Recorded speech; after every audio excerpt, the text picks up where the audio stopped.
3, 2, 1.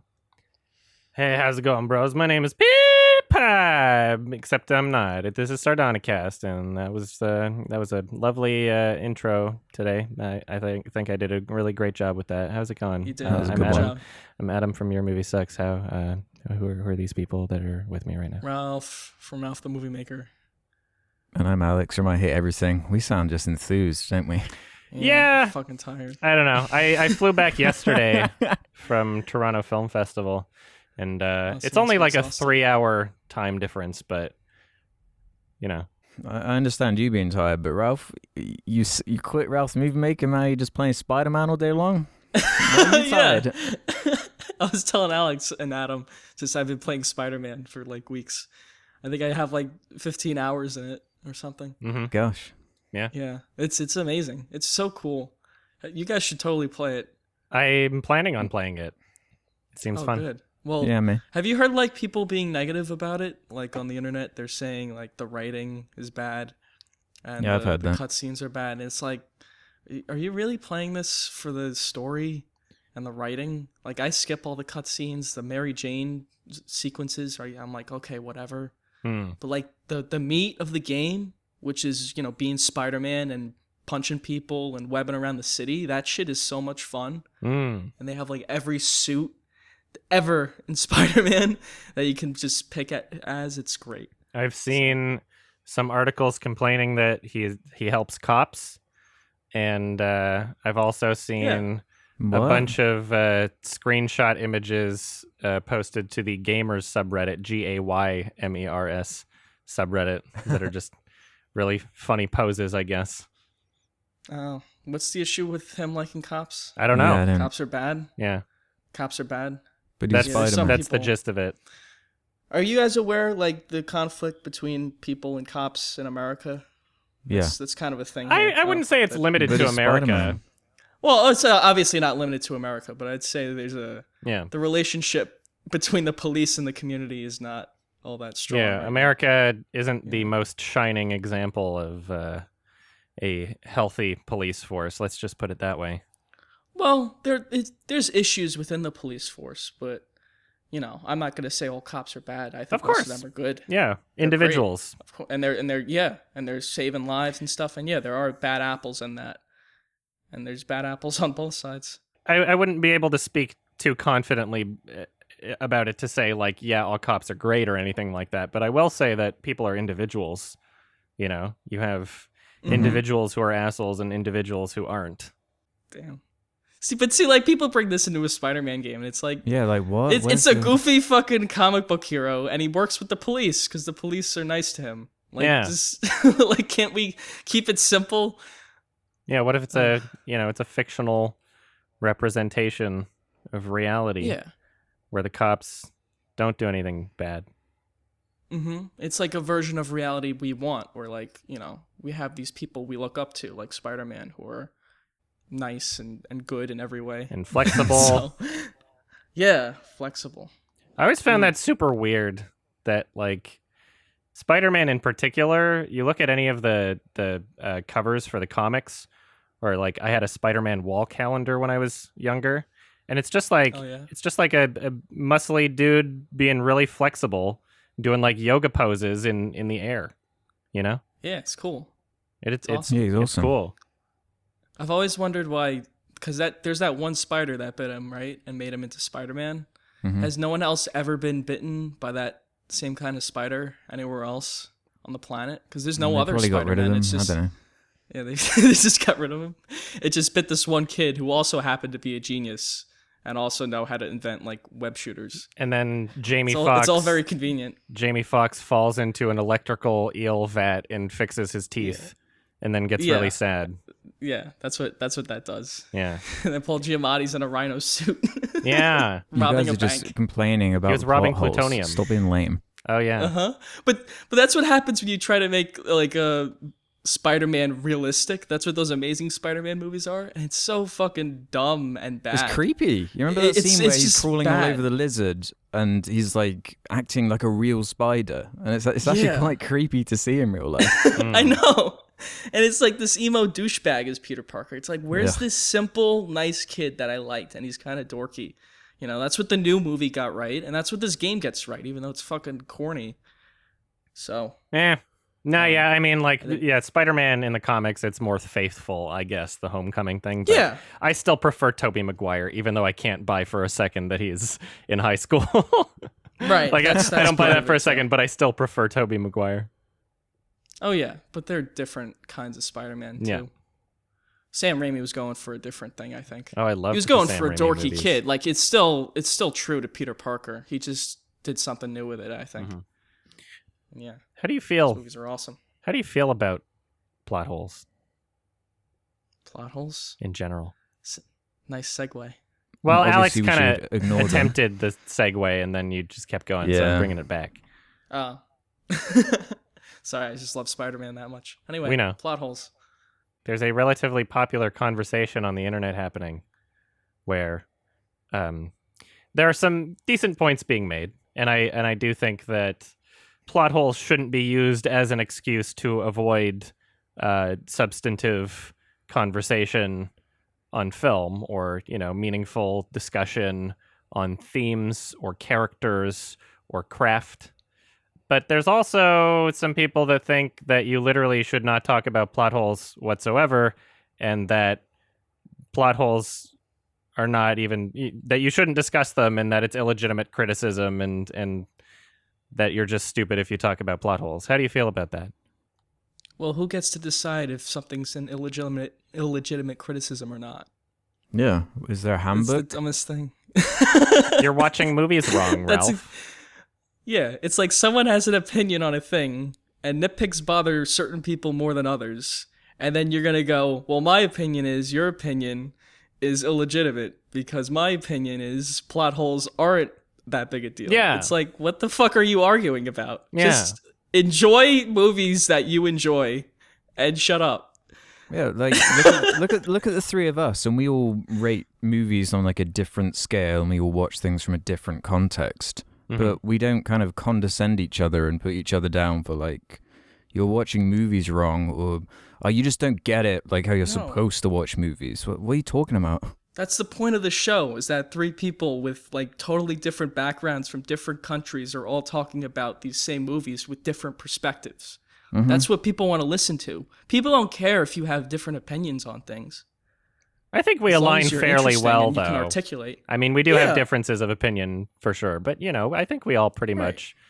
I There's don't know. always going to we're- be differences. Yeah, I just Yeah. There's I really disagree with the idea of attempted objectivity in an argument, and I felt like there are qualities that are measurable that you could say are more objective than others or less objective, but when you're talking about someone's experience and you're saying like, this is objectively something that you should not be bothered by, or this is objectively something that you shouldn't be talking about because it is illegitimate criticism, I don't agree with that. Yeah, I agree with you there. Like, plot holes, it depends on the movie, too. There's some movies plot holes don't bother me. Depends on the tone of it. If it's trying to be like this ultra-realistic crime film, and cops do things that are stupid and that the police department would never do, or criminals do shit like that, then it's a big deal, right? Because in a cop story, you want a tight thriller. And if you don't have that, then the movie sucks. If you do that in a superhero movie, it's not as important, right? I don't see why that makes people who complain about plot holes and think that that's like important to their experience any less legitimate, though. Like if you don't like critics or personalities that talk a lot about plot holes or that kind of thing, then you don't have to like watch it. There are plenty of critics out there that I don't align with, and I don't watch everything that they say about plot holes. There's an argument that people are making that plot holes are absolutely necessary, and so they group in every degree of plot holes, no matter the context, and say, well, this is just how the movie has to be, and there's no way around it because otherwise it would be boring. When I kind of disagree with that, because there's you have to be able to look at the context of something in a film, right? You have to be able to go like, okay, is this just because it's a horror movie? Like horror movies, you have to have some sort of suspension of disbelief and be like, okay, well, realistically, there has to be an excuse why they're in danger. And some movies are able to do it better than others. And, you know, it's not even absolutely necessary for that to be in a horror movie, but you kind of have to forgive it in some sense. But science fiction has that too. Like they invent technologies that don't exist now to make plot things work. It's like, okay. But I think that it's a different story when the script is so needlessly transparent, where very clearly there's a checklist of the beats that the character needs to hit before the end of the film, and the rest of the script is filled in using excuses why the character is in a bad place. You know, we need a conflict in the second to third act transition, and these characters need to hate each other and then rebuild their friendship. And there's some films that put a lot of effort into how that takes place and plant little seeds in the beginning, and everything flows so naturally, and you're like, yes, this is totally something that would happen. This is totally something these characters would do. I remember that, you know, the Chekhov's gun from the beginning, and it wasn't even obvious, but it totally makes sense. Yeah. And then there's other films and scripts where they literally just don't give a fuck, and it's so obvious that they just farted it out, and it's like, okay, these characters need to be doing this now, and I don't even care how I'm going to write it that way. I think that the people that put that kind of effort into their writing process should be appreciated, because that is an effort that they're making. And I disagree with the idea that all plot holes are created equal, and that we should be ignoring those efforts being made by talented people in the industry who actually care about that as well. You know, I feel like it delegitimizes them and makes them underappreciated when you're saying that their efforts shouldn't even be acknowledged, and that it's just like, oh, every plot hole is fine. I really disagree with that. I don't understand why it has to be so extreme. Like, surely it is just a case-by-case basis. You don't have to say that it's not a legitimate thing to even mention. Like, of course, films have plot holes. Everyone makes fun of them in pop culture, in famous films for decades. I think, like, context is the most important thing. Like, you wouldn't make fun of Star Wars for the stupid rules they have in their goofy space fantasy compared to a film like The First Man, you know, which is all about a realistic depiction of a similar kind of space thing or whatever. But like, I don't understand why this is even necessary, like even to bring up to begin with, you know, like, okay, this is such a arguing in 2018 about film thing. So I just shut up, for God's sake. There are more important things to talk about. Well, there's also like, there's an attack on channels that they're just that. They're just the nitpick channel for movies, like CinemaSins. How do you guys feel about stuff like that, where the whole channel is just nitpicking? I feel like you know, they have a place on YouTube, and you know, they have every right to be making that content. They have content. An audience, clearly. And yeah, I mean, it really, I don't really consider CinemaSins to be substantive content or legitimate criticism for the most part, and I don't really think that they consider themselves to be that either. I think they're just making videos that get views, which is fine. Or they're like Screen Junkies, where it's kind of like a more of a comedy thing than actual criticism, because they do it to good and bad movies. They do it to Mad Max. They do it to I don't know, what's a bad movie? They might have done Wish Upon. I don't know. I don't watch it. My channel is something that kind of has both of those qualities. Like I point things out and hold things under a microscope and try to really understand how the world works, and will criticize it for comedic purposes. And then I try to communicate like, okay, this is, you know, not something that ruins the movie, but it's something I'd like to point out. It's something that I like to think about. And it's something that, you know, if you're a fan of the content that you're watching, the movie that you're watching, you should be thinking about these things. And if it doesn't ruin it for you, then great. That means the movie did something well, right? But I mean, if all that the movie has to offer is the story making sense, and it doesn't, then it's like, okay, well, what does it have left? It's all about context. Well, plus clearly a lot of people think it's fun to nitpick things. That's why these videos get views and people do it on their own and they laugh at so bad they're good movies because they enjoy nitpicking. It's fun, right? You don't have to hate a movie. You can nitpick at things that you think are plot holes and stuff, but you can still enjoy the movie despite those things, right? But you're just not thinking about the themes of Neil Breen's films. You're not thinking about the themes of Cool Cat. There's nothing wrong with Cool Cat. Yeah, you're just ignoring the thinking of themes. insignificant things like the acting and the way it's shot and writing, right? Little nitpicks. That was all intentional. Yeah, sure. You don't get it. Yeah, Daddy Derek is he's the next Kubrick. He clearly knows what he's doing. Bravo, Daddy Derek. Good job. Bravo, Savage. I guess we are all pretty much on the same page here. I think a lot of people are. Yeah. I just think it's a little elitist to try and delegitimize somebody else's personal experience, you know? Like I've only ever made videos talking about my personal experience. I've never been like, you have to feel this way or you should feel this way. You know? Yeah, people just assume that. Yeah. It's weird.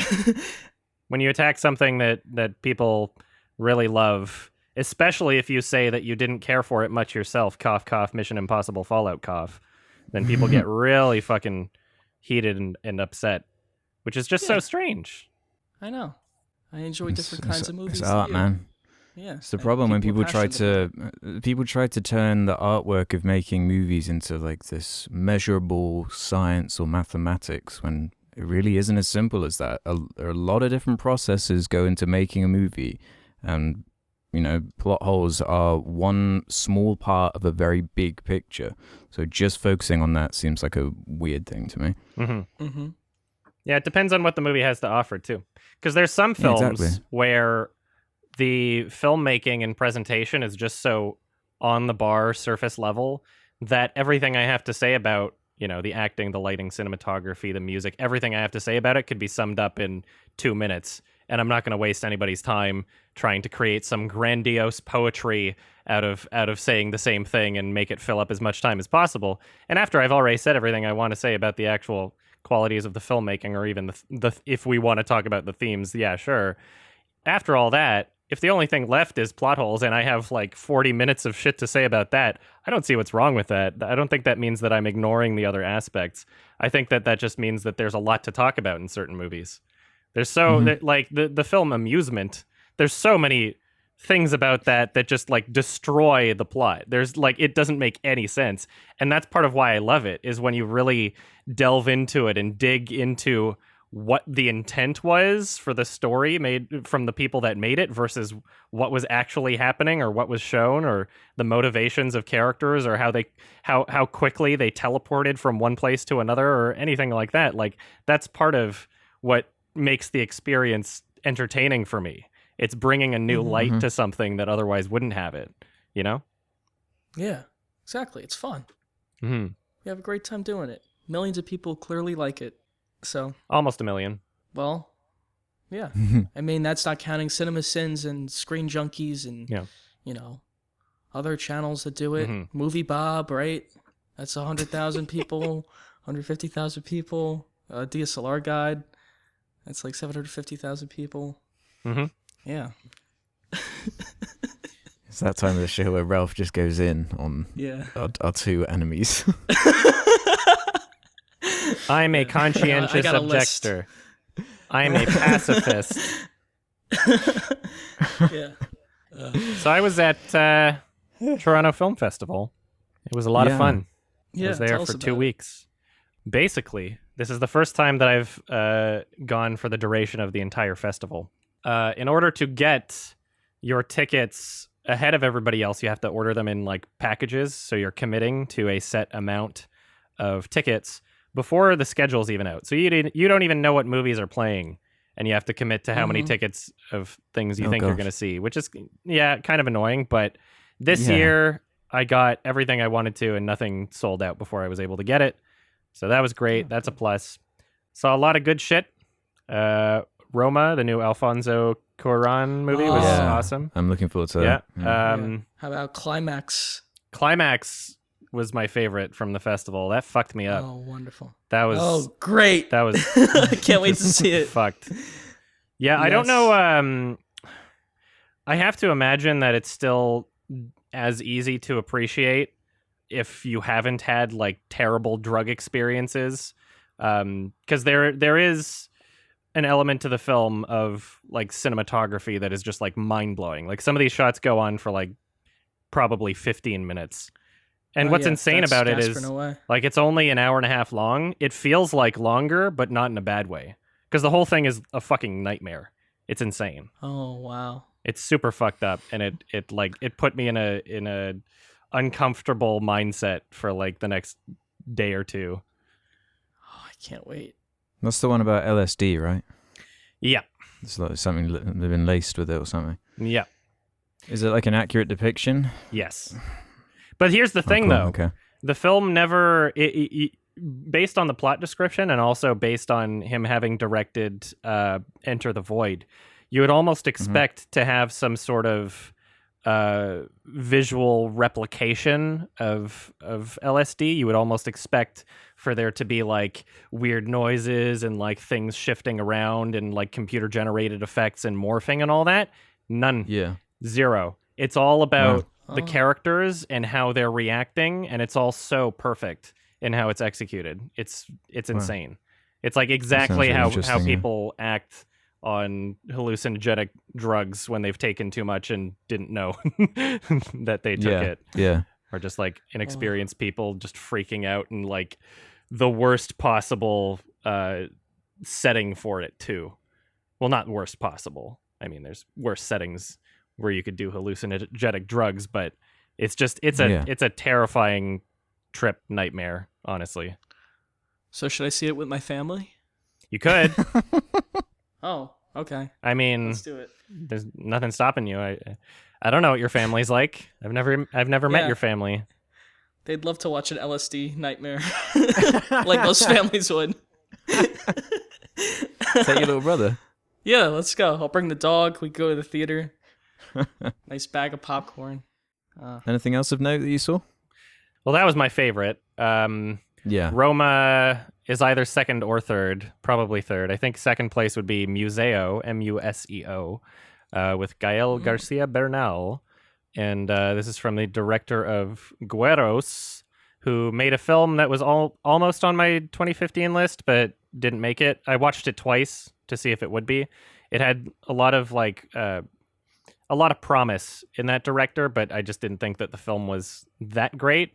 And then this one, it's just like he went all out. He made something very creative. Every new scene was like an excuse to, show things in a new way. Like there's different directing styles almost throughout parts of the movie. It's very vibrant and alive. It's very funny. It's very well acted.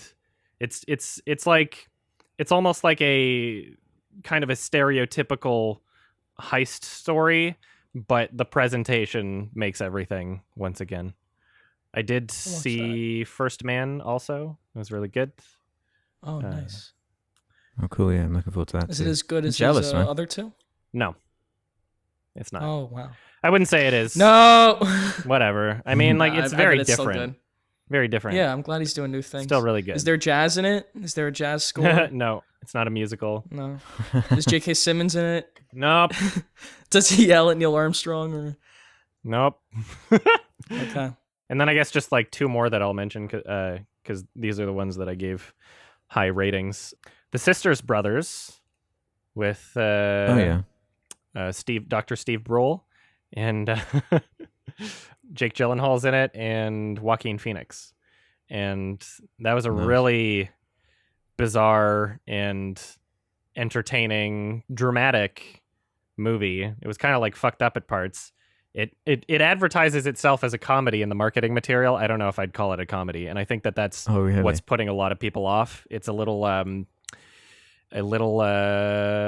polarizing, I guess, and I think that's part of why is just the way that it was marketed. But really, really great story, really great acting, very fun. I think you guys would love it.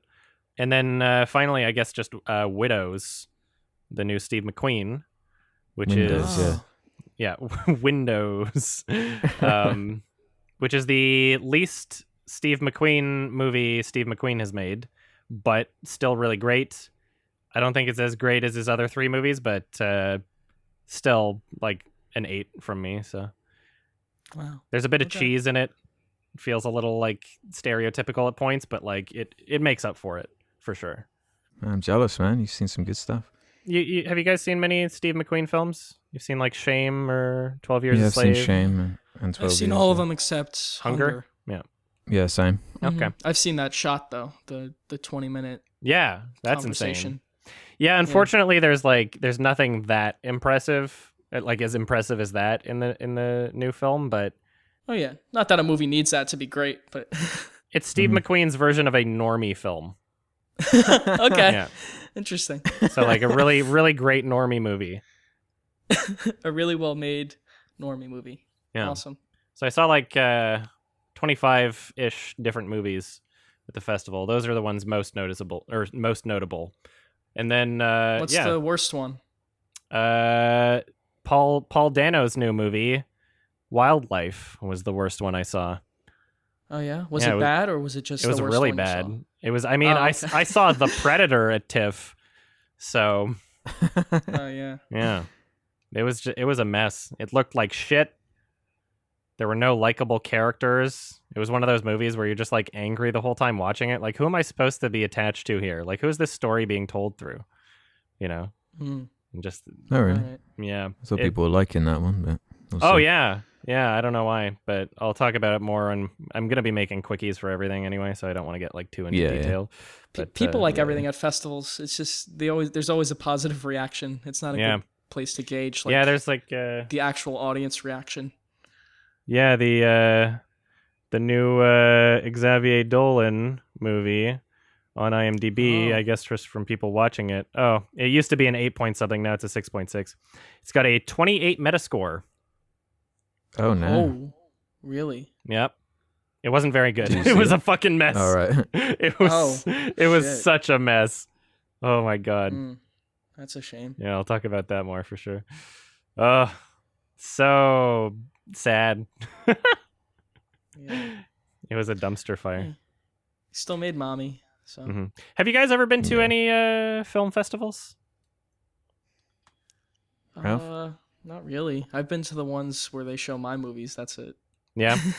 See, I would have thought you'd have been to a couple, Ralph, but No, I'm in the same boat. no, I've not never really. been to one.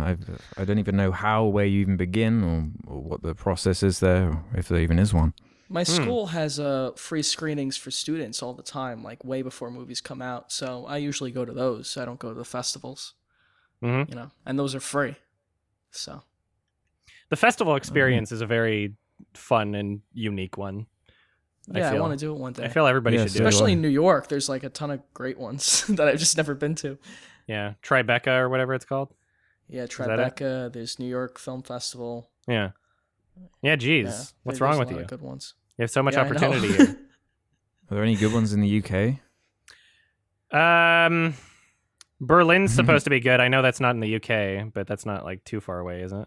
You have to go into Europe, I guess. Yeah. I'm pretty sure there's a London Film Festival or something. It's just not something that's like, I guess, reputable on the world stage that Mhm. much. Mm. Like nobody talks about Yeah. it. I don't know. There might be something Yeah, but that's it's just a like good going one. over my head. It's all about like the selection and how it's run. Yeah, A you're lot of close film to some of the festivals best are- ones, though, Alex. Yeah, you're in like the best place for it. So Who? You're in a good spot too, Alex. Because you're close Yeah, to true, France, yeah. which has Cannes, and you're close to Venice, and you're close true, to true. But yeah, how do you Yeah. even get like tickets to it? Can is Oh, I invite don't know. only, so Yeah, you'd have Cannes is to invite like only. apply. Email online. them, Alex, like Adam did. Yo, it's me, IHE. I want to go to Cannes. better let me in. you show up with like a microphone. Hey, what's up? It's me. I hate everything. Jerry Yeah, Seinfeld's that'll there get in a me. bee costume promoting B movie 2. Yeah. And then, God, what did the Emoji Movie? Who's the fucking guy in that? T.J. Miller? Didn't he dress Yeah. up as an emoji during the Yeah, premiere he or did. something? Oh no, he A wore bunch like of a stuff. suit Oh, my God. with emojis on it. Oh yeah, and then a bunch of emojis danced with him. Yeah, God, what that these was fucking guys embarrassing. do to promote these movies, I gotta respect it. It's funny. Because I mean, like Cannes is such a serious business film festival. Like it's way more serious than any of the other ones I've attended. Whether you want to consider that a good thing or a bad thing, but like there's so many people just doing like bidding wars for studios there that like if you're going to promote something, you might as well do it at Cannes. Because it's an industry festival basically. Mm-hmm. It's like way more about the industry than the public, which is why it's invite only.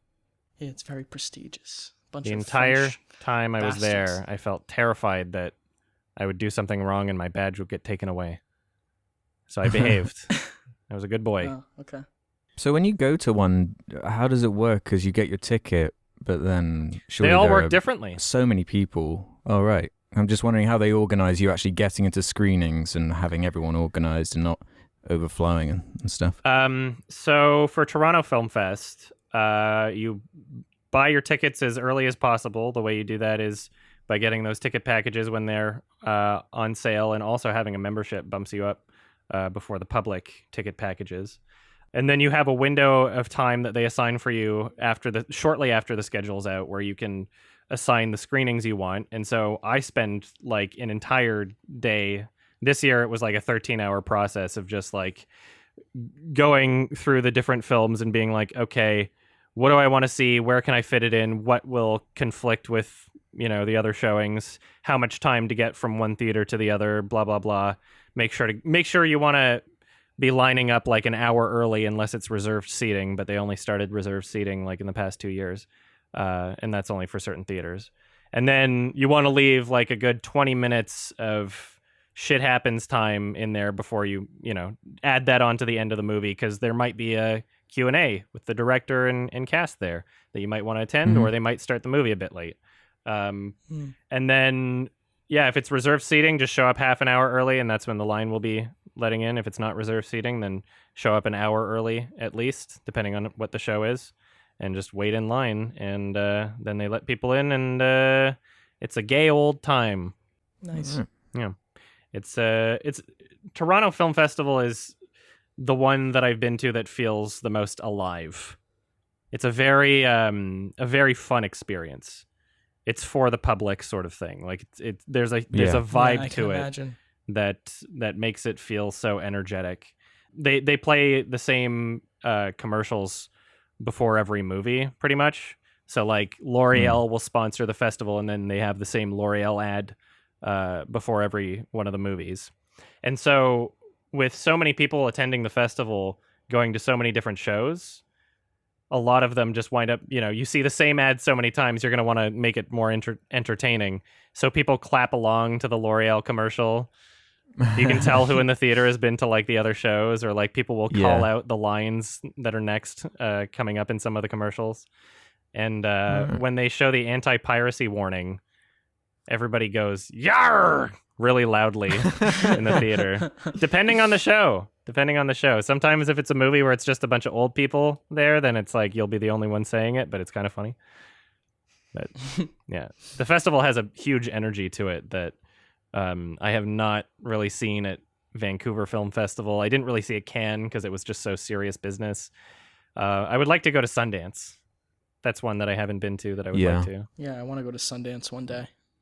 I've heard good things about Fantastic Fest, but that kind of conflicts with like it happens at the same time as Vancouver Film Fest and like right after Toronto, so it's just like I don't know when I'm going to be able to fit that in, but it would be nice.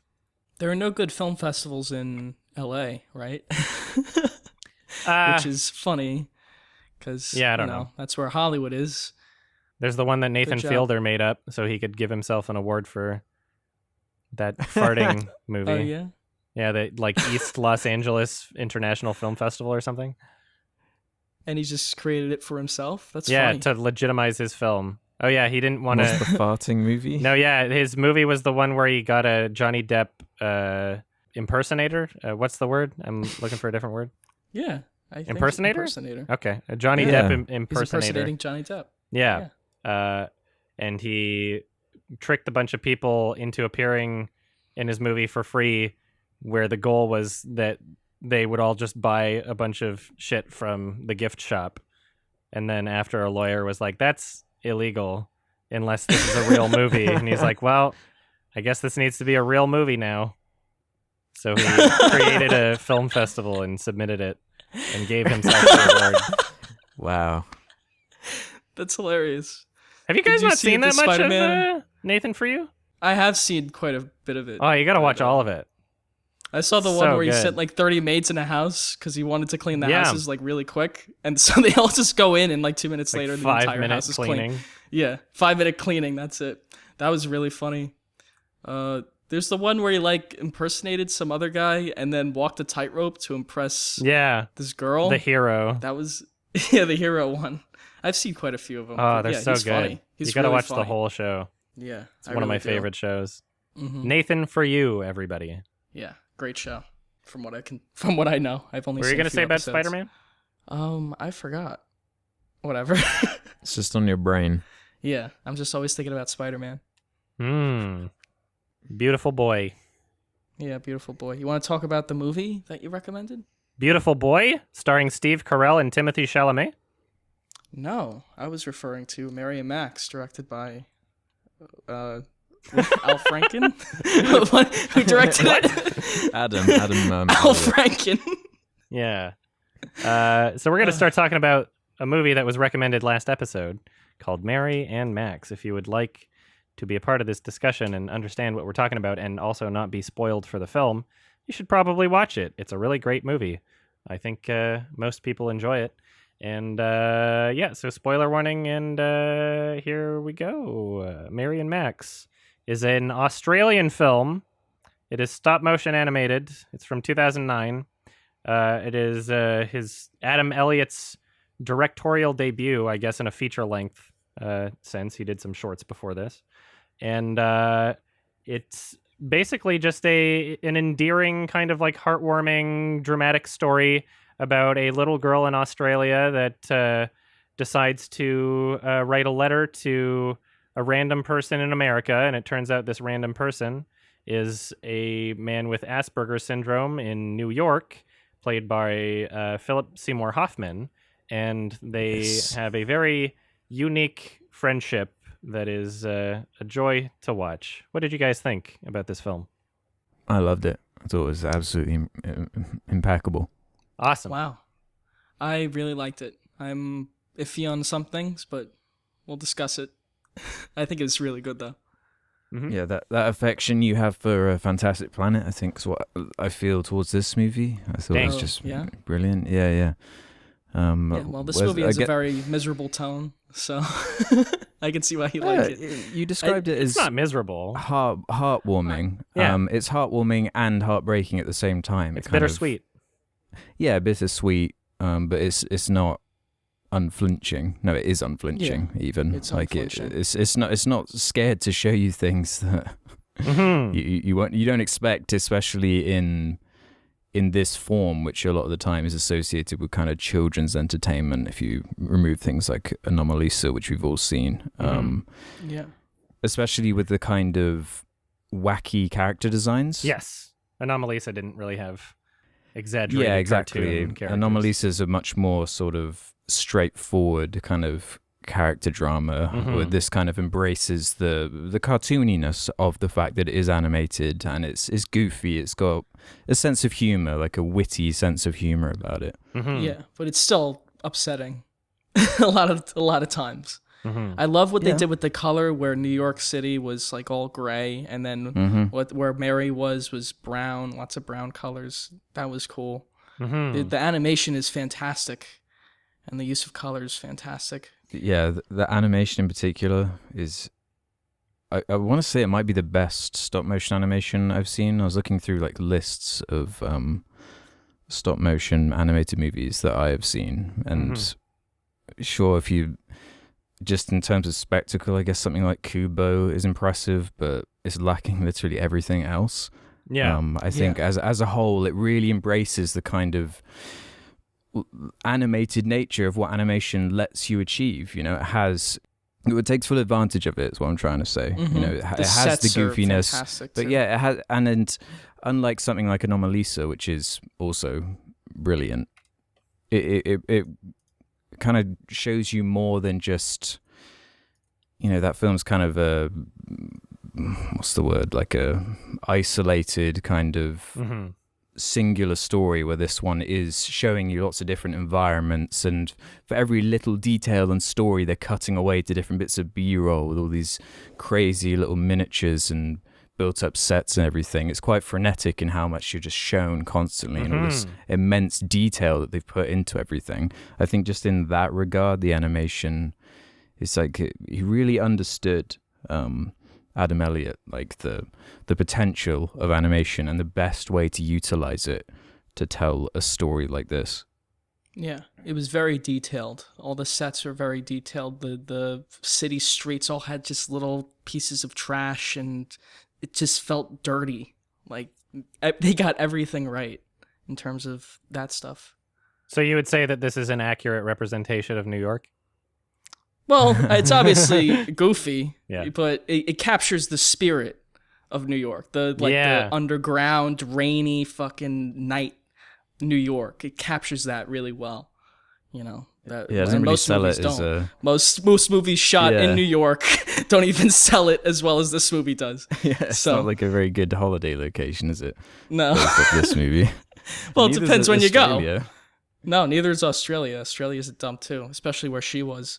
Her mother, the character designs are all great, but her mother was like just this ratchety fucking, her eyes are always squinty and she always looks tired. Constant wobbling. There's always a cigarette hanging out of her mouth. It's fucking awesome. I liked how the film had something to say as well, though. It wasn't all just like a goofy animation with this carefree kind of story. At the end of it all, it's about how everyone has like flaws.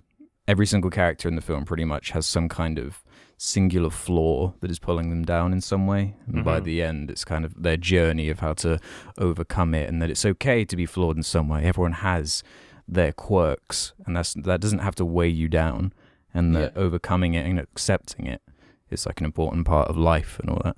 I like that aspect. Mary's constantly trying to get rid of them instead of just embracing them, and it ends up ruining her life trying to get rid of them. Yeah, exactly. Yeah. So, I also like the depiction of Asperger's in it, which I thought was really like a lot of movies don't even tackle that, and this movie did in a very interesting, and it felt authentic to me. Knowing people who have Asperger's and autism, it felt authentic to me. I don't know. It said it was based on a true story. So is it that the letters, are those like real letters that they just animated, or were those like doctored up later on? Apparently the true story is based on the director has been had a pen pal in New York for like 30, 40 years or something, and he based the kind of loose idea of that. I think he still crafted an original narrative around it, but I think the core idea was based around that. I was just wondering if the letters themselves were the real letters that he just, he took pieces of and animated them. That'd be funny. I don't think that's the case. I wouldn't be surprised, but... Yeah. Well, it felt like that to me because I think this is one of the complaints I have with it. The letter parts where the characters were just... Especially the Max character. His letters went on for a little too long. And it got to a point where I felt the story was just stretched out. Because really not a lot happens plot-wise. And for me, everything just felt kind of slow and stretched out way more than it needed to be. Even though the movie's super short. Yeah, but that's just how I felt. I think the letters just went on for too long. I disagree because I feel as though the letters were the story. Like I felt like the individual beats of the plot where it's like, okay, well now she wrote this book and it didn't work out, or like she, met this guy. Those were just things that were necessary to have like an overarching kind of narrative and help give the characters more to talk about within their letters. But I think the heart of the story, the meat of the story, is within the letters themselves. Really. Like that's what I get out of it. It's just an odd way to structure a story that you have a narrator explaining the first 20 minutes, and then you have a letter that goes on for 10 minutes, and then the narrator keeps going, and then there's another letter. It's just very odd, and I'm not sure if I liked it. I have a theory about the narration. I thought the narration was actually really effective because I think it can be quite annoying Yeah, for as the like a most crutch when mishandled. But I thought it may have actually been used so much to sort of help the animation in terms of they're not having to constantly lip sync all the time, like dialogue, which would add way more like time consuming kind of stuff to the production, and it already took something like 52 weeks just to do, just to shoot. So I get it that, might have but been like a budgetary thing, but I don't know. I don't think it didn't bother me. I just thought, oh, that's a clever way of getting around that issue of how time consuming animation is. I get that, but I feel like they could have cut the narration down and I wouldn't have been lost at all. Because I think the animation is so good at telling the story that you don't even really need a narrator for all of it or most of it. Did you guys feel that? I mean, clearly you didn't. No, the narration helped a lot. Yeah, it's them writing a letter, which is them kind of spewing out everything they're thinking. But then in the times where they're not communicating with each other or reading letters or writing letters, that's when the narrator will come in and kind of explain how they're feeling. So but it was constant. I thought that was it was fine. like constant explaining what they're feeling, letters explaining what they're feeling, then back to narrator explaining what they're feeling. And there was a point where it got kind of grating for me. That's just what I love Max's about letter, the movie. Max's letter that's felt what like... I liked. Okay, I mean, that's your right, but Max's letter went off for like 20 minutes, and I was like, oh my god. All right, God, Max, just end the fucking letter. Let's move on.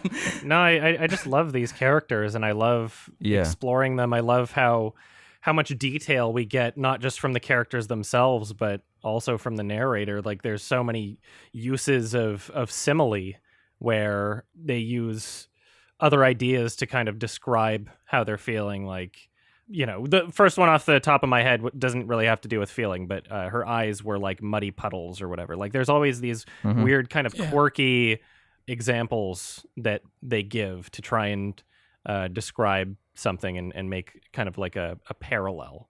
And they did that a lot with their emotions too, which I really liked. Mm-hmm. And those times it was very effective, but I think there were other times it wasn't really. I also didn't think it was that funny for me. I thought it was chuckle-worthy sometimes, but nothing that funny. I didn't find it hilarious. I liked the tone it was going for.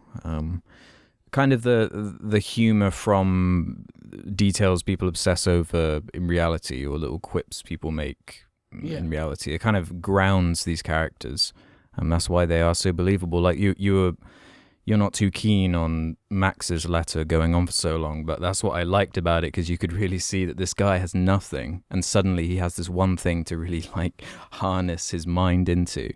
And it does help explain, and it's even part of the plot with that is how his mind works, and going into this immense detail onto these completely irrelevant things. Like he's describing something, and then all of a sudden he's like, what do you think of this word? These are my favorite words. And it's just like this really genuine depiction of this character who's so lonely and just looking for a friendship.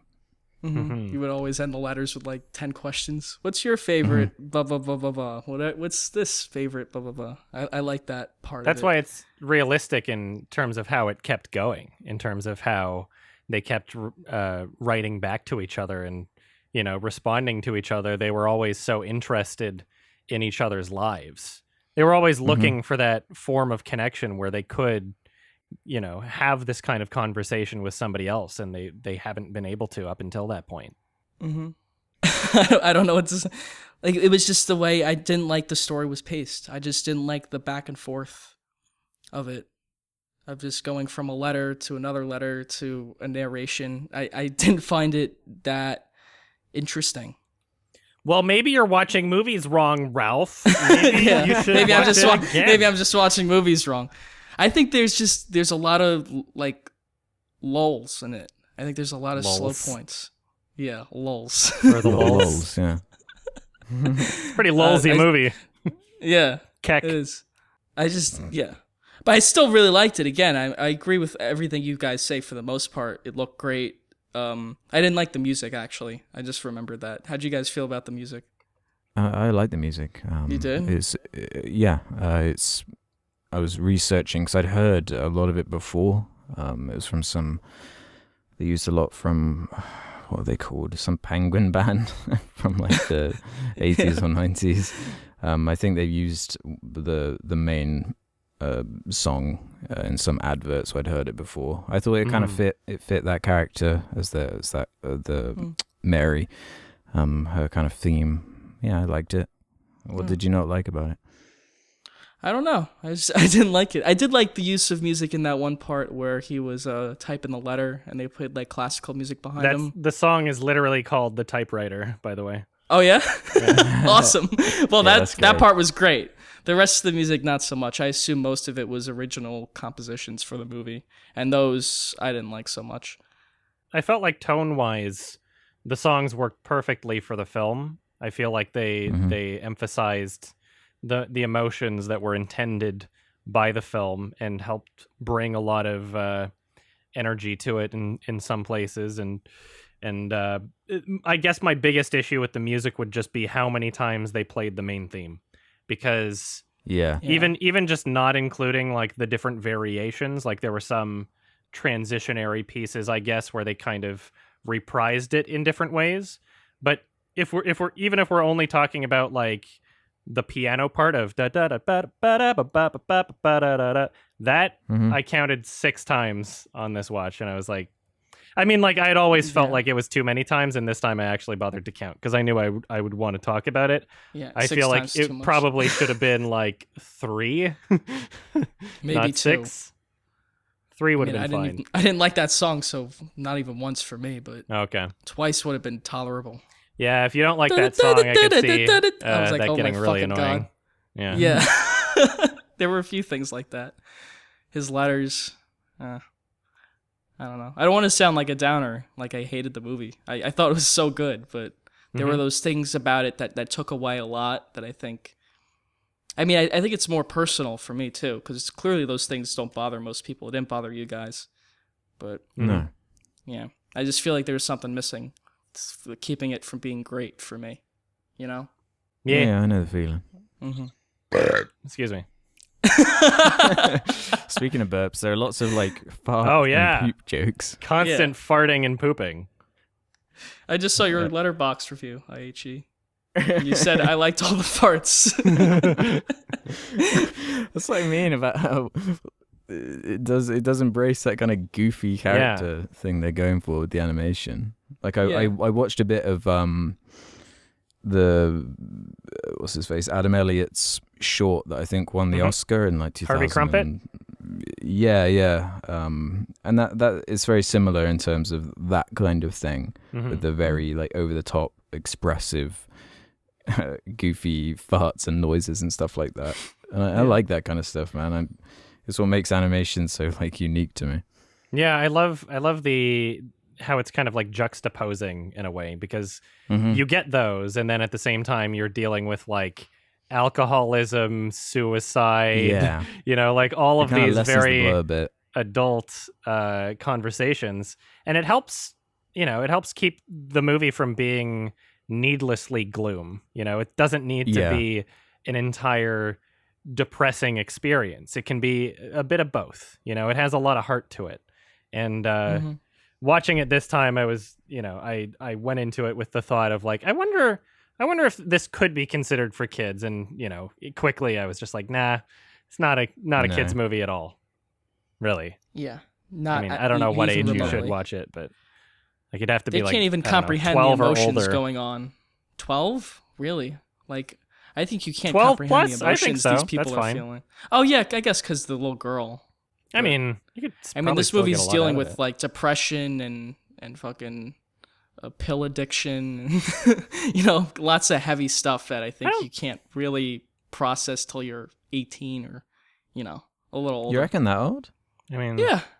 I mean, more the emotional. I think to actually get something out of it. Like, I think anyone under 18 can enjoy it, but to I think they'll get something out of it. They'll relate. They will to enjoy Mary, the animation. Yeah, and Mary. Up to the point where her book fails, and then she becomes depressed and thinks about suicide and all that. I don't think you need to personally experience like a Valium addiction to get something out of it, you know? Oh no, but I'm just saying, like, when you're young, you don't understand the just the emotional baggage that comes with that, you know, to fully understand that. I think you're aiming a little high with 18, though. Okay. I think Okay, 12's 18. 12's So- about right. 12? Okay. Yeah. Okay. I mean, sure, you'll get more out of it the older you get. let's anyway. negotiate Like, and say 14. You always get 14. more perspective as you age, ideally. Yeah. But I don't think that, you know, someone who's younger couldn't get anything out of it. You know, there's tons to get this out is of the kind it. of thing I would have loved. Like, I loved being shown these kind of adult themes when I was around 13, 12. Mhm. Yeah, even if I didn't properly understand them, it was like, I don't like the idea of holding back things like that just because they're bad and negative. Like, why protect Mhm. things that like that it does exist? That these things Shelter. are very real. Yeah, why shelter them? Like, No, I'm mental not saying illness is a shelter them, but thing, like and- you got like fucking drug addiction and stuff like that in this movie, and you don't understand that kind of shit when you're 12 years old. You know, you need someone Hopefully. to explain it to you. Yeah, hopefully, right. So I'm saying like you can't really understand what something like that is like Well- until you're older. Here's the thing, though. You say someone needs to explain it to you, but does the film not do a good job explaining it? Like, it's pretty Right, no, obvious yeah, the film does a from good job. how it's presenting I it. guess. Like, that, you know, her drinking sherry or whatever, like, this is her priority in life. It consumes her. It shows Mary growing up and falling into the same patterns after being severely depressed. Like, it's very clear that these vices that both of these characters have are out of self-loathing and just, you know, having bad experiences in their life and wanting to escape from reality. And I don't think you need to have this explained to you before watching the movie to understand that that's happening in the movie, you know? Like, the film itself can teach you that if you don't understand that already. Okay. I don't think the movie explains the. All right. This is a stupid discussion. I'm All right. Okay. I'm just think saying it's a maybe stupid 12-year-old. discussion. I'm saying 12-year-olds might not enjoy it because it's about shit they might not understand. That's what I'm saying. And we Okay. can negotiate. Let's say 14. No. 13? You want to negotiate down to 13? 13's the lowest I'm going. If we don't have to agree. I mean, we could just disagree. Okay, fine. Yeah. 12. 12 it is. Okay. I really I'm saying I 13. really love, like, you guys mentioned the color palette of the film, and I think that was also super well done.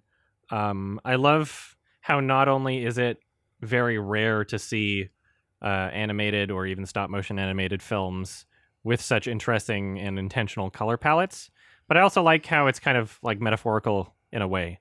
How, you know, it should be pretty noticeable. Like, yes, the more that he's interacting with her, the more color is brought into his world.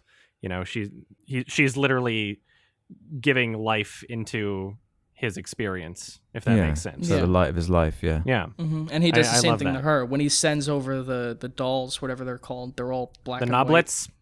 Yeah, the Noblets, they're all gray, like New York. So yeah, that was excellent. That was so smart. Yeah. Barely ever see anything like that. So the film made no money really. Of course. Upon the initial release, it was made on like an 8.2 million Australian dollar budget, and only got just under 2 million or something in the US. Hopefully, it made up the losses once it came to home releases, but I mean, Hopefully. this film was kind of hard for me to find in the UK. I was Yeah. hoping it would be on really? iTunes or Amazon or something, but it really wasn't. It was That on sucks. Netflix for a while. I remember Oh, it was yeah? on Netflix for like years. Oh, yeah. really? It Really? isn't now, but I found it on Amazon real quick. Yeah, that's probably just the same old distribution thing, being like, ugh. Who would want to Trying watch to- this movie? Yeah, Okay, exactly. So it's $5 million or $6 million in the U.S. The budget was Mhm. $6 million USD. Yeah. So yeah, it didn't make its money. It might have over the years, like you said, but Who knows? I Ho- mean, hopefully. who knows? I hope it did. he already made another short film in 2015. I haven't seen it, though. I don't know if Oh, he's yeah? got any more plans for feature-length shit, though. Who knows? Yeah, I gotta check out his stuff. He's a very talented guy. Yeah. Yeah. But for $6 million, this film looks amazing. Oh, yeah. Yeah, the amount of definitely like got the money's worth. puppets and yeah. And it has all the classic kind of, Aardman animation, like Wallace and Gromit and Chicken Run and all that. You got all the little quirks that come with it, like the fingerprints and lint all over the models when they zoom in close. And I really appreciated the little details that they really didn't have to animate. Things like when Max is eating one of the things he's been sent in the letter and it's kind of caught on the edge of his lip and he licks it up or whatever while he's typing. Just little details like that they really went that extra mile, because that's the kind of thing that, especially with stop motion animation, that would have increased the workload so much just to do a tiny little detail like that. And they did it anyway. That's the kind of thing I really appreciate with this art form specifically. It really like most of the story takes place in like two locations, like the apartment and kind of surrounding area, and then Mary's home, and then maybe a little bit in the surrounding area. But it really doesn't feel limited in that sense, because they're constantly showing things that are like, a baby in a beer glass and like all these things that they didn't have to animate, they didn't have to put effort into, but it really gives it this sense of kind of limitless scale that the film has. Or when he's talking about like fish smoking cigarettes and becoming nicotine dependent, that was one of my favorite parts. And they just showed it anyway, like it could have just been a joke, but instead they show it visually, and I really appreciate the efforts that they put into that, because each of those is either a new set or a new character design. You're not just animating with the same materials you already have. That's money and time and effort. Yeah, I think without those, I would agree with Ralph. I probably would have felt the time much more, but each one of those is so like just appreciating how much work they put into the visual aspect, really taking advantage of the animation side of things. It's just so impressive. Yeah. Like I just have so much respect for this art form. I appreciated those cutaway segments, but again, even those I got kind of tired of them. And I didn't think I found some of them were funny, some of them really weren't for me. So see, even the ones that weren't funny to me, I didn't think they all had to be funny, because it was all kind of building into these characters, making them feel grounded and realistic. Like, okay, that's fair. Yeah. Again, it's just a personal thing. But you're watching it wrong. Yeah. Damn straight, bro. Do you guys have any plot holes to complain about? Oh, so many. Let's get into that one. You're not allowed to talk about them. Oh, okay, so let's not then. It did feel like a little tad forced, the whole, pulp mill book kind of thing. Like that plot element to where they had their conflict. And I get that they needed some sort of excuse to get there. I don't know if I would have any kind of suggestion on what they could have done to make it better. I didn't really think too hard about alternatives, but it did feel like a tad bit forced just getting into that part of the plot. Oh, yeah. Okay. Yeah, I kind of felt that too. Again, it makes sense for a character to want to. You're referring to the book she wrote, like how to cure Asperger's or whatever. And like there's a larger purpose into the whole theme, like that. You're trying to cure me from my personality, but I could just be who I am. Yeah, but, it wasn't. So I get it, but you're right in that it felt kind of weird. Like, oh, she's gonna write a thesis and it becomes a book. What? And then you Asperger. Yeah, I can see what you're saying. Local academic pulps novel and career. It's kind of tongue-in-cheek, though, isn't it? And exaggerated and over the top, just like everything else. So. The whole movie has a silly tone to it, so that didn't bother me.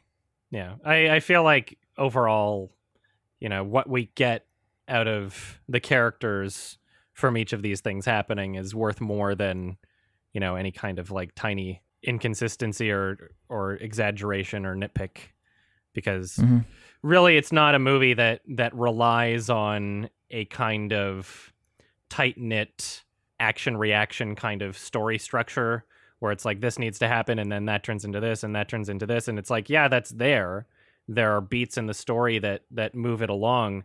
But at the end of the day, what I really get out of it is the conversations between these characters and them describing themselves and their experiences, the presentation, all of that. So it's not really affected too much by any kind of like plot convenience or something that might feel a bit forced, I guess.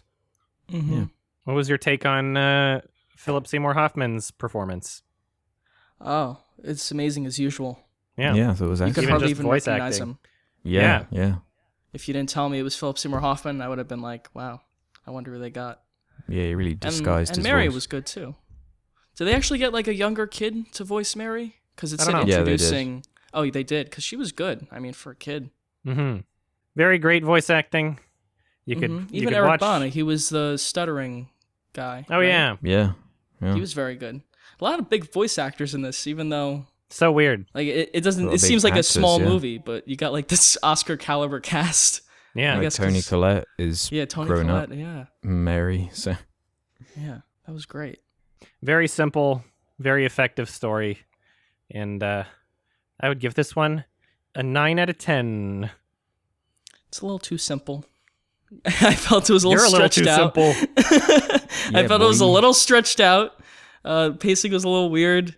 There's some humor I didn't like, but like overall, I think this is a really good movie. The animation's fantastic. The acting's fucking great, and I admire the fact that it's an animated movie that's dealing with serious things and it's adult. I give it 4 out of 5 stars. Bada boom. yeah, I'd give it either a 9 or 10 probably. I liked every element of it, and I think because of how rare these stop motion films are, I just appreciate it on that extra level. Yeah, I was really gone through every, like, not only is the animation like fantastic, but the characters also really good, the performances are really good, the cinematography is amazing. Like it's just a great all-round film, let alone like you don't have to put the caveat of, yeah, it's an animated film for babies, but it's just a great film. Like and I absolutely adore when animated films just use the most of the fact that it is a visual medium, and it can be so expressive with the character designs and the performances and just the way everything looks and is blocked. It's just really impressive. Really, really like this film. It's very daring to make a movie like this because these adult animated movies never do well. So you have to go Of into course. it knowing that you're like, no probably shit, not it going to didn't make make money. money. This is clearly a labor of love, and still everyone Yeah, fucking and puts it shows. 110%, which is crazy to me that they just they were that passionate about making it. Yeah, it it's seems amazing. like a lot of people have seen it at this point, at least. Well, because it's amazing. But like, yeah. what if it wasn't it's amazing? in the IMDb top 250, I Yeah, think. top 250 right now. Yeah. In IMDb. If it was anything less than amazing, then the movie just would have done bad, and no one would ever hear of it ever. Yeah. Yeah. So like yeah. everyone's like, oh shit, this has to be amazing, and it is. So God bless him. Well, I'm really glad that you enjoyed this bittersweet tale of farts, bird poop, and fish genocide. I'm not sure if you're aware, but I think that 2009 might be the single best year for stop motion animation, because we Really? got Mary and Max, we got A Town Called Panic, and we also got Fantastic Mr. Fox, all in the same year. Oh, wow. Yeah. Gosh, that is a good year. Isn't that insane? Like, you only get one good That is stop motion insane, animated movie every like 10 years usually. Those all came out the same year. 2009 was a good year. Wasn't Yeah. that It was a good District year 9? overall. Jesus. Yeah, it was a 2009 really was a good great year for film. That's like 3 of the best ones ever made, like in the same year. year. Yeah. 2014 was a great year too. And what was another good one? I think 2008. 1994, 1999. 94. 90 was great. That was Goodfellas, I think. And then all of the 70s. All of them. Yeah. Basically, the 1970s was just the best decade for movies. Mm-hmm. And then it fell off. Sorry. And now we got Skyscraper and The Meg and Jumanji 2. Slender Man. It's all your fault. Yeah, and Slender Man. Venom. Oh, yeah, Get him, Venom. looks great. can't It wait looks for so Venom. good. Did you hear Eminem's track? It's No, really I bad. haven't. He made on his is new it? album, he made a song for the Venom movie, and that's the chorus. It's like, Venom. You're never hear what? Get him, Venom. Listen to it. It's so funny. I hope it's in the film. I don't Might be know. over It the might be in the credits. credits. If it's in the actual movie, Imagine if it's in like an action scene. I'll clap. That one's gonna be fun. Yeah, I can't I wait. can't wait. I honestly Yeah. can't wait. Maybe if the Oscars kept their best popular movie category, then that would win, but they got rid of it. Oh yeah, they got rid of that shit. Yeah. Well, Hilarious. I mean, they got called on their shit. Marvel's like, oh, what? You're gonna give us second place so you can get more ratings? How about you go fuck yourself? And then they went, okay. I mean, good for them. It was a dumb decision anyway to make a most popular movie Oscar category. It's funny how they didn't see that it was so dumb before doing it, and thought this they is a needed good that idea. reaction. Until the backlash, yeah. Yeah, from everyone. It wasn't just like one particular side. It was like Disney Marvel being like, really? They're like, uh-oh, we pissed off the gods. Yeah.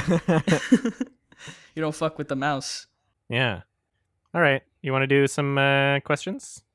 Yeah, let's do it. Let's do Alex, it. you got him? Do it up. I have many. We can start here with, actually, if you want to leave your own questions, head over to the Sardonicast Reddit. There's usually a thread that Ralph puts in there. I liked how you referred to us as, what was it, Hillary Clinton, Donald Trump, and... Oh, yeah, well, I keep What was changing them that up every about? week. Well, because Yeah. I started, first I was like, ask questions for Ralph, Alex, and Adam, but then I started changing it to like Mike, Jay, and Rich, and like Mo, Larry, Curly. And this week was Hillary Clinton, okay. Bernie Sanders, and Donald Trump. The big three. Yeah, who would be each? I guess I'd be Donald Trump because I'm from New York. I probably have the most in common with him. Hey. I dibs Bernie. Okay, and then Alex is Great. Hillary Clinton. I've got to be fucking great. Thanks, guys. That's why I dibs Wow. Bernie. Thanks. Anyway, our first question comes from Mufasa_9, who Nice. says, "What is a great movie that isn't very rewatchable?" What do you think, guys? Son of Saul, great movie. It's about the Holocaust and it's miserable. I would never watch it again, at least not for 10 years, but it's a fantastic movie. That's how I feel about 12 Years a Slave. Like, Oh, yeah, that's something how- like it just messed me up when I first watched it, and I really actually want to see it again. But every time I go to it, it's like, it's so good, but it's so sad. You don't love being horribly depressed? No, actually. Oh. Yeah, I guess my answer would be probably Dear Zachary is one of those. It's just like, great movie. Yeah, I still gotta watch it. Not gonna put it on at a party. No. Yeah. There's plenty of movies that I love just watching so many times in a row. Like Good Time I watched so many times within a very short amount of time. Yeah, But Because it's a yeah. good time. Exactly. that's right. But Good Time's great. Requiem for a Dream isn't like the best time. Oh no, yeah, that's a rough time. Yeah, I don't know. I could watch Requiem for a Dream a million times. Oh, okay. I like getting Being emotional depressed, experiences though. out of things, you know, and especially if the movie has a lot to offer in terms of like presentation. Because then I'm Yeah, like I- you enjoying know it what? for its acting and cinematography and stuff like that. So Yeah. if it has a lot of that, then I'm more likely to be wanting to go back into a depressing experience. Because it's not really just about like, oh no, I feel sad watching the movie. It's like that's not the whole experience. A lot of it is appreciation for the craft, right? Yeah, I can totally see that.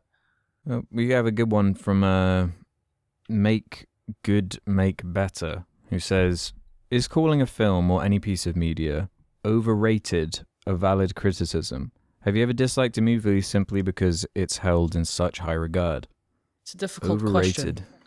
Because, like, your experience before you see a movie, I think, does affect how you see a movie, or even during the movie, the experience. If you're watching a movie with annoying kids in the theater, you're going to have a bad time watching the movie. It's going to ruin your experience, right? Yeah. So, I mean, going into it beforehand, hearing it's the greatest movie ever made, you're going to expect a certain level of quality. And when it's not up to that level, you're going to be disappointed. So, it's the same, It's yeah. a case by case basis. You know, sometimes it's your fault for thinking a movie's going to be the greatest thing ever, and sometimes you should expect a certain, bar of quality that the movie doesn't reach, and then you go, okay, well, what the fuck was that? Why did everyone make a big deal of that? Like Black Panther or Wonder Woman, right? That's just how I Yeah. feel about it. Yeah, I think that it's more of a criticism against audiences than it is against the film. Yeah, You know, right. it's a criticism, but Or the it's not really marketing against team, the or- movie itself. It's about like if you want to bring that into the conversation of what people, what people pay money for. Films out there like Mary and Max that make no money, even though everybody who's watched it pretty much loves it. then you could bring that into a conversation about what studios decide to push towards audiences and advertise. And that's more of a criticism against Hollywood and a criticism against, the big machine that decides what people watch and what people don't watch, right? Not really against a movie itself. You can be like, hey, Kubo didn't deserve all the credit it got because look at Mary and Max, but that's not really an argument against Kubo. Mm-hmm. Yeah. Yeah, if it's your only argument, it's kind of like a weak... I didn't like that film because it was overrated. It's kind of like, well, there isn't much substance there to delve into. And it's the same thing where it's like, you can go into a film because everyone's telling you, man, this is the best, you have to see this. Where you might say, yeah, this kind of feels overrated. And the inverse is true all the time, where everyone's ragging on a movie and then everyone goes in expecting the worst film ever. And then they're like, well, it wasn't that bad. I thought it was actually pretty good. You see that everywhere. It's just this extreme reaction everyone has to have to everything. Yeah, it's something that's worth mentioning for sure. Like I'll talk about how Pixar is overrated, but it's not. You can't use that as an argument against the film itself and not, support it by anything. But I think it does affect your viewing experience in some way. For sure. Would you? Yeah. Okay. It puts you in a frame of mind where, like, you might feel like, even subconsciously, that because everyone's going on about how perfect this piece of media is, if you're going into it, you might be slightly more critical because of it. And the same with the inverse. Whereas if these movies were just, like, if I saw Wonder Woman on TV one night and I'd never heard of it, I'd be like, oh, all right, that was a average superhero movie. Yeah. But the whole big thing makes it, oh, why is everyone holding it up so high? I wouldn't say that it would make me more critical, but it does make me a lot more defensive in my criticisms.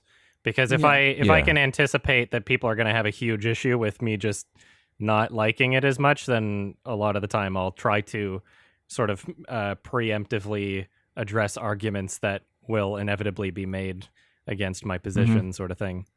Yeah, no, that's fair. You have to elaborate on your points more and be more intelligent.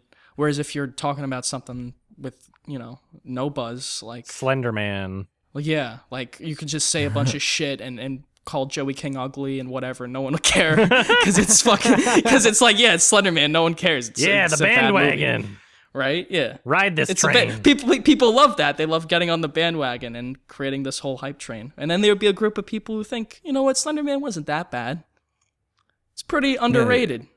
It's funny the way you have to adjust how you talk about movies just based on how well known or popular or what the critical reception is of them. Yeah. If it's like some dumb B movie, no one cares. You can fucking say whatever you want. Yeah. But you can't insult Gal Gadot. Hell no.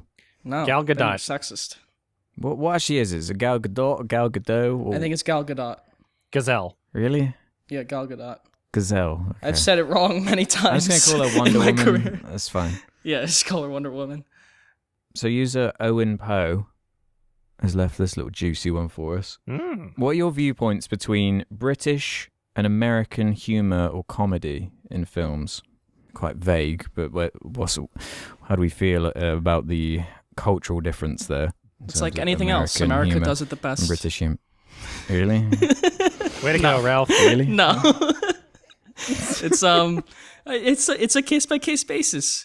Edgar Wright's fucking hilarious. Monty Python's hilarious. And then you got guys in America who are funny.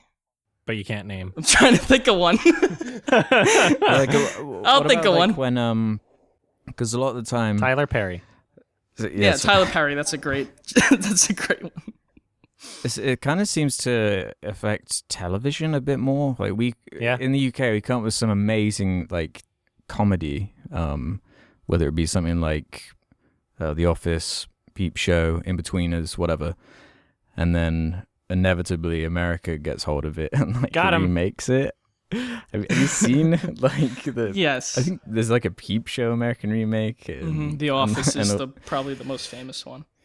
But it's a very. I watched the British Office because I love the American Office, and it's a very, very different sense of humor. It's the same concept for the show, but your fucking version of the main character is just the meanest piece of shit I can imagine. The humor is so mean in the British Office, whereas the American one is a lot goofier And even though Mm-hmm. Steve Carell's character is like a weirdo, he's not like mean and like a like how Ricky Gervais is. Yeah, it's kind of it's way less friendly. Yeah, it's just fucking quite- like yeah. straight. You know, I'm trying to Well, I've think heard of plenty of people who like they try to watch, they go and watch like the English version of The Office after watching the American one because they like it so much, and they can't. They physically cannot do it because of how it's uncomfortable. it's so beautifully uncomfortable. And Peep Show is the same way. Peep Show is like one of my favorite comedy series. It is uncomfortable to the point where I could totally understand why someone who's not used to that kind of thing could not deal with it, because it's like For the record, I it's think hard it's to still deal with. funny. The British Office is funny. It's just very different. You know. It's very different. There's some video, I can't remember who made it, where they were comparing English and American comedy, and a lot of the time American comedy stems from the main character being this kind of awesome, like really smart know-it-all who's put in a situation with around like a bunch of doofuses, and a lot of the English kind of humor is really self-deprecating and everyone's pathetic and they're all losers, and that's where the kind of humor comes from. Whereas like if you take something like Community, which is a show I like, but Joel McHale in that show, he's like a smart ass and know-it-all. He doesn't really have any flaws particularly. And then you contrast that with something like Peep Show, where just every character is either like an asshole or they're so pathetic. Thought that was an interesting vid. Yeah, American characters are like more straightforward. Like, oh, American people can put themselves onto that character, whereas your characters are all just fucking dicks. or embarrassingly pathetic. Yeah. I enjoy both styles, I guess. Yeah, so do I. When I think British humor, you know, I think of a more distinct style than when I think American humor. Because when I think like American comedy, I'm usually just thinking of examples of like overproduced Hollywood things that are not funny, honestly. But there's tons of great American comedies and comedy filmmakers and writers. Yeah, I think that both have kind of been inspiring each other in a way. Like you're seeing things come together a bit more. Like you're seeing a lot more awkward cringe humor in America than we ever used to. And that is kind of like a British kind of thing. Yeah, we've been doing that for decades, man. Yeah. Like it's Or getting really popular in America. Sarcastic humor's becoming popular in America now. Like the Eric Andre show, that's like a postmodern critique of fucking talk shows.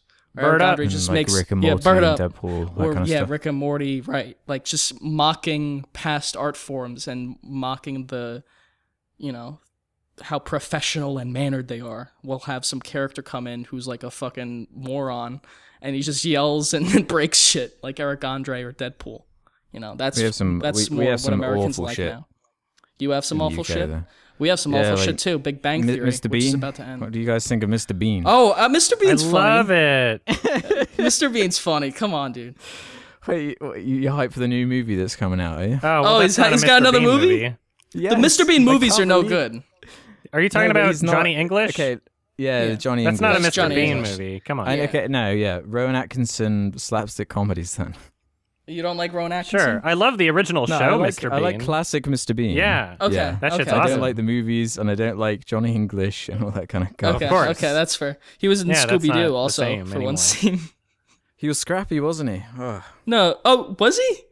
Yeah. I just remember he was in it. He was like Wasn't some that the fucking guy on twist? the island. That he was Scrappy Doo. It might have been. I don't know. Yeah. Puppy Power. Puppy Power. Please. We gotta watch those movies. Oh, That's shit. that's my recommendation for next week, everybody. Scooby Doo 2. We'll do Scooby Doo 1 and 2. Have you guys seen Death at a Funeral? No, I haven't. I don't know. Really? I haven't. Okay. Well, I'll leave it at that. It was a 2007 British comedy that got remade in America within like 3 years and just Okay. turned everything into a really stupid, Oh, straightforward yeah. kind of, Yeah. Mm. Okay, yeah, I remember now, yeah. you know. I haven't seen It's it. funny. But I remember the remake. Yeah. You should watch the original. Let me bring up some American people in film who are actually funny or good writers. Woody Allen, Mel Brooks, Yeah. right? Mm-hmm. Kevin Yeah, Smith. Mel Brooks is a good example. No, Trey Parker, Matt Stone. Trey Parker and Matt Stone's a great they're example. excellent, They've been, Yeah, I guess that's they've been doing American that humor. shit for years. Yeah. Steve Martin. Yeah, there's tons. We can Eddie Murphy, although not so much recently, but He was Then there's amazing. Canadian he humor. used to be great. Tower Heist. Canadian humor, which is like Terrence and Phillip. Fucking Kenny versus Spenny. Yeah, I guess People so, at farting and this point. shitting and yelling. That's like the best shit that comes from here is like Kenny versus Spenny, like Nirvana the band, and then if you want to call Nathan for You a Canadian show, it's not really, but it's Canadian. You know, a lot He's of good Canadian? Canadian. Well, he is. He Of course, seems he's very- Canadian. Yeah, he seems Canadian. says that. It's a very Canadian sense of humor. Yeah, He says that at the beginning of every episode. he does. And then he Yeah, said he you was should like watch a good more of it. student, right? Yeah. It's been a while. What is a Canadian sense of humor? I wouldn't know. I don't know either. There was just a like show that was really dry popular and here dumb. called Corner Gas, and it was terrible. It was awful. One of those things that like never escapes the border and is only known in Canada. We also have Trailer Park Boys. That got popular in America Oh yeah, recently. Yeah. We've had that for and a while. Nirvana the band, the show, that's Canadian, right? Yeah. Awesome. and yeah. that's pretty funny. That's pretty funny. Yeah, we have some good stuff. We just have a really low population that's spread out, you know. And so it's like difficult to get really well-made collaborations between people. Like Canadian movies that are exclusively made in Canada from Canadians, usually horse shit, usually terrible. It's just like we don't have the same pool of talent in concentrated areas. Our population is lower than that of California throughout our entire wow. country. That's crazy. And it's I the didn't know second that. largest Yeah, landmass. that's nutsy. Yeah. It's just full of bears and deer. Moose. And what, goofers? Beavers, loons, moose, bunnies. You got more bears than people over there. Probably. Yeah. Also more twinks. Damn straight. So One more question? Got another one. Yeah, one more. From Henroy XII. Opinions on Bechdel test. Do we know what this is? Yes. No. What is it? Do you want me to Ralph explain it then? sexist. I So guess Ralph, so. it's like a rule or a set of rules that you can like kind of test movies on. It's like three things they have to do. Number one is three rules. Sorry, the first rule being the movie has to have at least two women in it. Number two, who talk to each other, and number three, about something besides a man. Those are three rules. Why do we need these rules? Because Well, you're yeah, that's the sexist if you don't question. have the roles in the movie. Is there some like law that says we have to have that now? It's a test. It's been around for a while. You know? Yeah, it's just like a test. same way that- see if movies pass it or Yeah. not. What if you want all men in your movie to make like a point about mankind and humanity for some like metaphorical reason? Is that sexist? Dunkirk is No. sexist. Yeah, because it was a war that men fought in, and Yeah, women helped I- out too. There are women in Dunkirk, so I don't know. It's an interesting thought experiment for sure that, you know, points out, I guess, trends and tropes in films and just how stories are centered. But it's not something that you should necessarily create your film to include in order to, you know, appease some certain types of people out there, you know? It's something that could be considered, but it's pointing out there are poorly written female characters in movies that aren't given a lot to do. And there's other tests like that. Yeah. There's some other one I forgot the name of. Do you guys know the name of it? But there's all kinds of tests like that. And I agree that if you want to have a movie where there are female characters in it, they need to be well written. They shouldn't just be there to talk about men and to fuck men and do whatever. But there's some movies where that just doesn't apply. There's some movies where, like Blade Runner 2049, I wouldn't say there are any like weak female characters in that movie, but there's the character of Joy, and she's a fucking sex hologram. That's what she is, right? That's her, and they develop her more than that, but at the end of the day, that's what she is, and that's what's tragic about that character. So that's an exception, right? What about a movie like Her? Would that pass it? Right. Where it's just about a relationship. Like from what I know, she only talks to other men about romantic things and literature. That character, Scarlett Johansson's character. It's like, all right, so what? She's still a good character. It's all these dumb rules that people try to apply to fucking like entire genres of film when you should just take movies on a case-by-case basis. It's silly. Anyway. Yeah, it really depends on what kind of story you're trying to tell. Sorry. Yeah. You know, because like it depends on a lot of different things, and I don't think that movies should have to be forced to be telling a certain story and nothing else. But at the same time, it's interesting to at least note what the trends are, and you know, being like, oh hey, yeah, there aren't really that many films that have female characters talking to each other about things that are unrelated to the male characters. Yeah, you know? And that's messed up. It really depends on what kind of movie. We should have more making. movies like that. I agree with that. It's just saying that, okay, now we're going to implement this rule. So if a movie doesn't do this, it's sexist. It's silly. It's kind of, it's kind of just more a statement more than anything, isn't it? So man, maybe you should think about this a bit, like based on trends and what we can learn from the idea of it. I don't think like every film has to pass it or anything though. You're already like, as soon as that test is applied, you're canceling out every film that has a male lead. Basically, if it's a film that follows the main character around the entire movie, then you're not really going to get scenes with two secondary characters, regardless of their gender, talking about something unrelated to the main character. You know? Yeah, it's almost like ignoring the whole context of what film is. If like this is how you rate films is based on like tests that people have come up with. Yeah, Gravity didn't pass. Yeah. Yeah, well, that character's female not lead. very good. she's just floating around space screaming the whole time. She doesn't know what the fuck she's doing. Help! Help!